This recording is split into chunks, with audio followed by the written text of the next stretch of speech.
La Bible dit dans 1 Corinthiens chapitre 6, verset 9 que ne savez-vous pas que les injustes n'hériteront point le royaume de Dieu?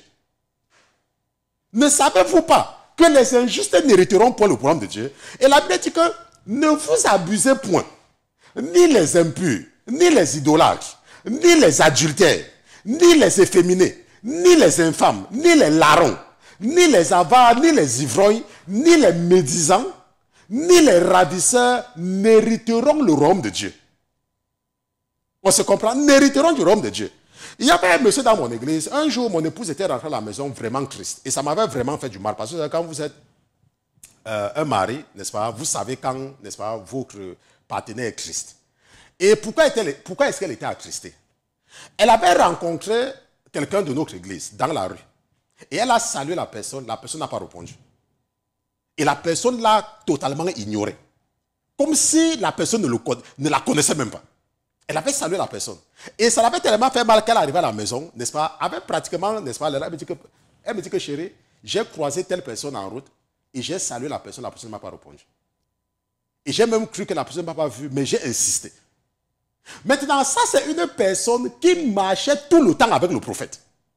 Et se disait que, oh, parce que je conduis souvent la voiture du prophète, parce que je suis avec le prophète tous les jours, machin, avant que l'ennemi le frappe d'un AVC. Jusque là où je vous parle maintenant, il est à l'hôpital, il est dans les centres, je ne sais pas. Aujourd'hui, il ne parle même pas. Parce qu'il se disait, oh, je marche avec le prophète, je marche avec le prophète. Si tu vis dans le péché, je dis, si tu vis dans le péché, ça ne dépend pas si le prophète part pisser, tu viens laver sa douche. Ça ne dépend pas si le prophète enlève ses habits de peau, c'est toi qui laves, tu repasses même. Ça n'a aucune importance dans le monde spirituel. Dans le monde spirituel, ce qui est important, c'est ce qui est écrit. C'est ce qui est écrit.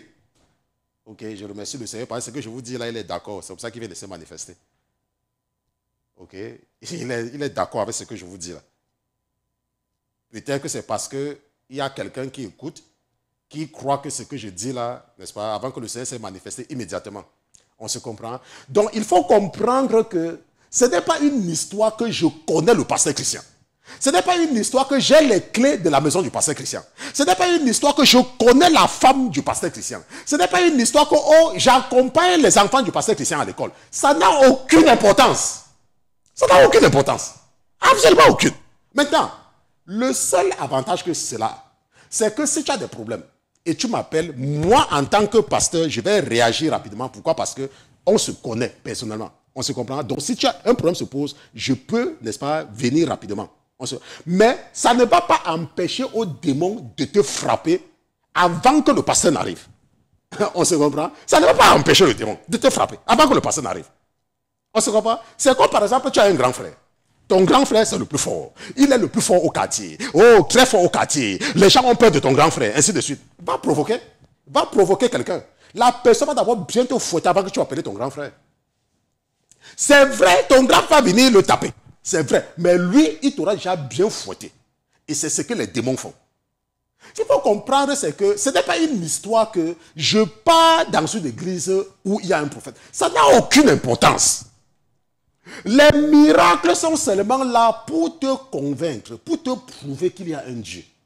Ce n'est que ça, ce n'est que la raison. Ce n'est pas une histoire que, oh, le prophète, celui-ci, il ne me dit pas quelque chose. Ça n'a aucune importance. Maintenant, ne vous abusez point ni les impurs, ni les idolâtres. Ça veut dire quoi? Ça veut dire que tu ne peux pas faire de la télé ton Dieu dans ta maison. Et tu dis que tu vas partir au paradis. Ça veut dire que la chose la plus belle dans ta maison, c'est la télé. Et tu dis que tu vas partir au paradis. Ce n'est pas possible. Ce n'est pas possible. On se comprend? La chose la plus précieuse dans ta maison, ça doit être Jésus-Christ. Tu ne peux pas dire que la chose la plus précieuse dans ta maison, c'est le chapelet que tu as mis au mur. Et tu vois que tu vas partir au paradis. Ça, c'est de l'idolâtrie. Dieu doit être, n'est-ce pas, le premier et le tout dans ta vie. C'est ça. Donc, l'idolâtrie, c'est quand tu mets quelque chose dans ta vie avant Dieu. Ça, c'est l'idolâtrie. Bien évidemment, la statue de Marie, de Jésus, des anges et tout viennent s'ajouter. Mais la véritable idolâtrie, c'est ça.